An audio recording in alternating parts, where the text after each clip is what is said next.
शिव शिव शिव शिव शिव शिव।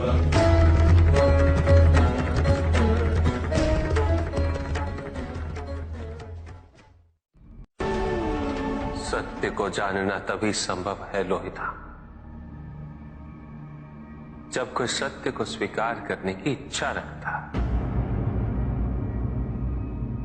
क्योंकि सत्य तो सभी भ्रमों को समाप्त कर देता है। भ्रम जिससे व्यक्ति का अंधकार, उसका अहंकार पोषित होता रहा, वो सभी खंडित हो जाते हैं। अर्थात व्यक्ति को ज्ञात होता है कि जिसे वो अब तक सत्य मानता आ रहा था, वो सत्य नहीं था। किंतु सभी के लिए इस बात को स्वीकार करना अत्यंत कठिन होता है।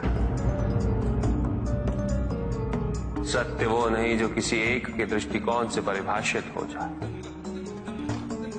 सत्य शाश्वत है, सबके लिए एक समान,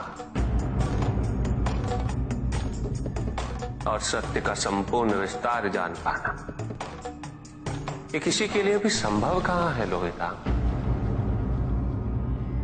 जैसे अंतरिक्ष का विस्तार, उसकी अनुभूति संभव है,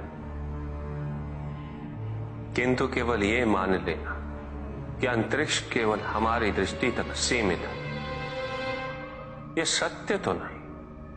तो क्या सत्य की खोज ही व्यर्थ है? नहीं, किंतु सत्य की खोज से अधिक महत्वपूर्ण है सत्य को स्वीकार करने योग्य बनना, और उसके उपरांत उस सत्य के साथ जीवन कैसे व्यतीत करना है, इसकी खोज करना। क्योंकि मात्र सत्य का बोध होना पर्याप्त नहीं, उससे कोई लाभ नहीं। जब तक व्यक्ति सत्य को जीने योग्य ना हो, तब तक मात्र सत्य का बोध हो जाने का महत्व ही क्या।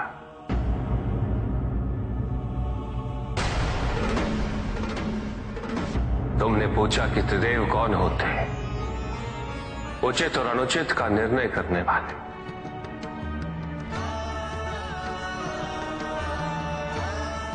कोई भी नहीं लोहिता, क्योंकि क्या उचित है और क्या अनुचित, ये तो प्रकृति में आदिकाल से ही निहित है। ये नियम तो केवल सृष्टि के नियम है, और प्रत्येक व्यक्ति के कर्म उसका परिणाम निर्धारित करते हैं। व्यक्ति के अपने कर्म उसके उत्थान या उसके पतन के निर्णायक होते हैं।